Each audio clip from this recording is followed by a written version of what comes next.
বিশ্বের যা কিছু মহান সৃষ্টি চিরকল্যাণকর, অর্ধেক তার করিয়াছে নারী, অর্ধেক তার নর। এই কথাটি যে কত বড় কথা সেটা এই রাজ্যের মাননীয় মুখ্যমন্ত্রী মমতা বন্দ্যোপাধ্যায় মহিলাদের অনবদ্য সম্মান দিয়ে বুঝিয়ে দিয়েছেন। মহিলারা যে সম্মান এই রাজ্যে পেয়েছে সেটা এক কথায় অতুলনীয়, আর এই বাক্যকে পূর্ণ মর্যাদা দিয়েছেন একজন মহিলা, তার নাম মমতা বন্দ্যোপাধ্যায়।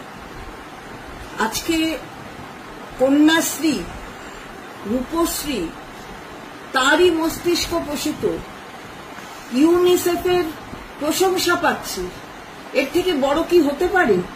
সারা বিশ্বের মধ্যে রাস্তা দেখিয়ে দিচ্ছেন মমতা বন্দ্যোপাধ্যায়, আমাদের মাননীয় মুখ্যমন্ত্রী, কিভাবে মেয়েদের সম্মান দিতে হয়, কিভাবে মেয়েদের জায়গা করে দিতে হয় প্রত্যেকটি ক্ষেত্রে। এর থেকে বড় কিছু হয় না। আমরা শ্রদ্ধা জানাই তাকে, আমরা প্রণাম করি তাকে।